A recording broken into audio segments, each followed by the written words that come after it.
Hi everybody! Hope you're all having a wonderful day.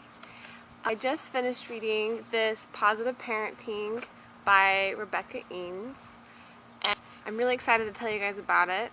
I thought it was really good, and I just want to tell you a few points, a few like big rocks that I got from the book.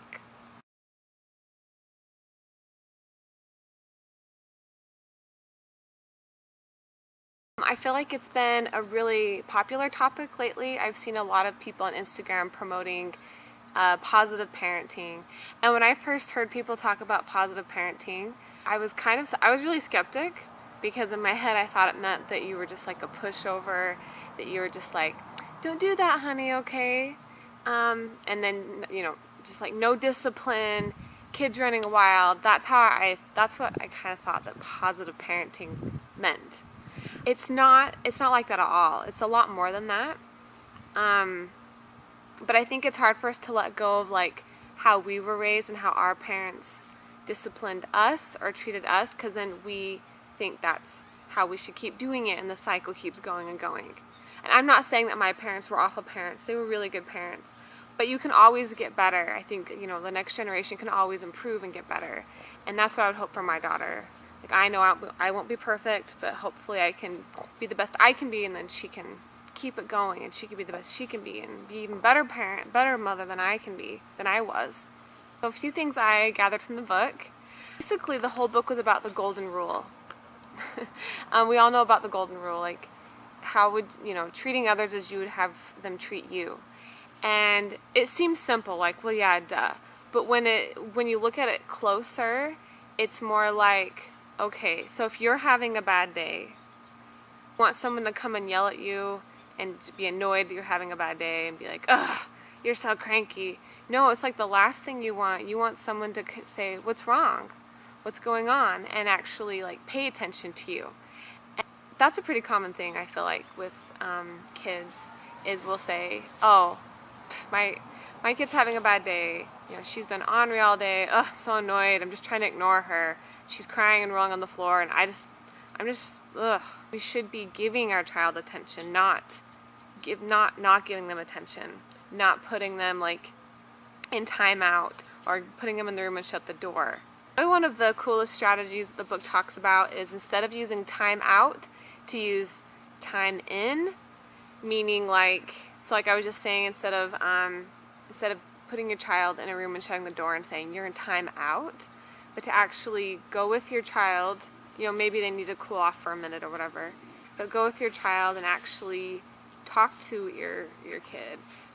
Do something, a quiet activity with your kid, not rewarding them. So it really differentiated between the difference of, you're not rewarding, you're not letting them think it's okay, but you're treating them more like an adult, and you're trying to be there for them to figure out what's wrong.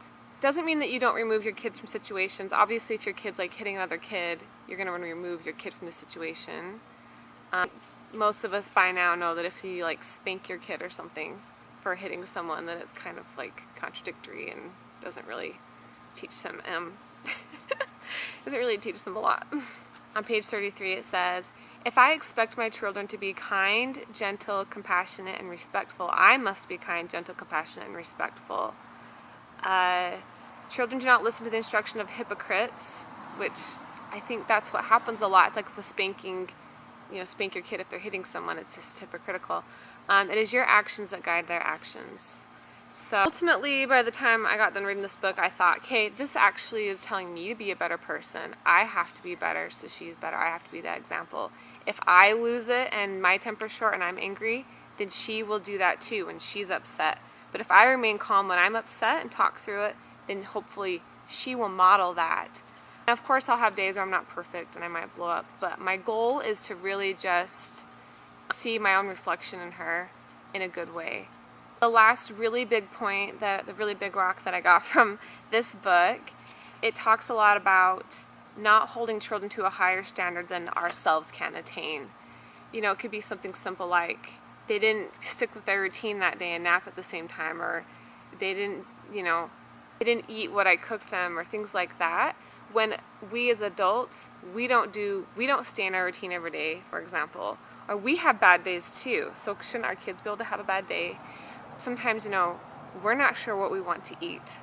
So anyway, just hopefully that kind of helps you, give you an idea of what the book was about, and hopefully some of you will check out either this book, I'll put the link in the description, or some other, there's a whole bunch of books out there on positive parenting, some really good ones from what I've seen. So I will hopefully have time to check a couple of other ones out so that I can prepare. For those of you that don't know me, if you're new to the channel, I have a 1-year-old daughter, and she's just starting to get to that age where I'm like, what do I do when she's naughty? I don't know what to do. So that's why I thought I would look into this. And some of the other moms I follow on YouTube had talked about this positive parenting. So anyway, cool. Thank you so much for watching. I hope you guys check out some of my other videos I have on the channel. I'm a vegan mom, so I have a lot of like food and eating and my vegan lifestyle. So anyway, hey, love you guys. Bye.